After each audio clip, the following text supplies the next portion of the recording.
So just while I'm waiting to start my program, I thought I'd give you a quick tour of what I'm going to use to actually do my study. In other words, what equipment I've got around me, what things I'm going to have at my fingertips to go through the study and do my assignments. So first of all, I'm set up here with a bit of a studio because I do recordings of instructional videos myself. So you're not going to need all this gear.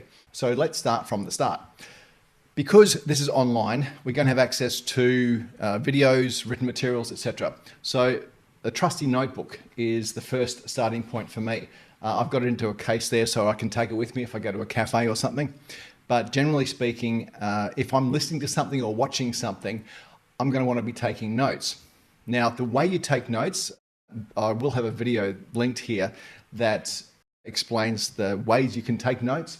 However, even if you just take down the key points as you're hearing them, pause videos if you need to, stop on key points in written materials to go find out more about it, then these are the sorts of things you want to put in your notes because that's what expands your knowledge. What I've found is when I'm listening to a video, there'll be 2 or 3 things that really stand out to me. So I'm going to want to either pause the video, jot them down in language that makes sense to me, or I'm going to want to put a couple of words down as I keep listening so that I can go back and then research it further. So that's a notebook, very, very important. Way to take notes, there's options there, but even if it's just for the sake of taking down your key takeaways from any particular piece of content you see, then that's going to be worthwhile. As far as your memory goes, what that does is it just allows you to repeat the information. So when you're reading it, you're repeating the information. When you're casting your eye over any key points in the notes, key words, then you're repeating the information, putting it somewhere else in your brain. So it's easy to recall later. Now, because this particular program does not have any exams, you're not writing down for the purpose of rote learning. You're writing down for the purpose of knowledge so that when you're doing your assignments, when I'm doing my assignments, I'm going to be able to draw from the knowledge that I've gained from writing down the key points, researching them, really understanding them.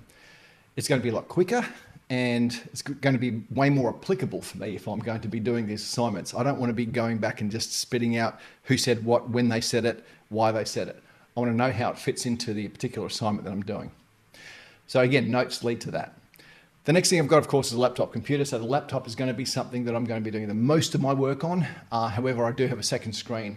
Now, I would recommend that if you have the means. If you don't, it's not the end of the world. The reason I like a second screen is that I can have my research, the course content open on one screen, and I can have my work open on the other. So the work might be my Word file or the assignment templates or whatever it is that I'm going to be filling out. That's really it. You don't need a microphone, you don't need cameras, you don't need lights.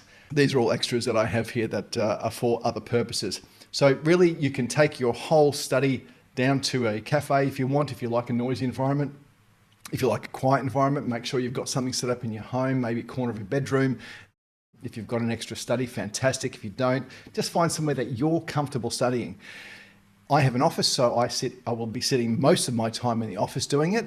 However, I do like a bit of noise around me. So sometimes I might go to a cafe at the shopping center or somewhere like that, just so I've got some noise around me. For some reason, that noise actually allows me to focus more sometimes. Not all the time, but sometimes. So that's my setup. Of course, the other thing you're going to need is good quality internet, especially if you're watching videos.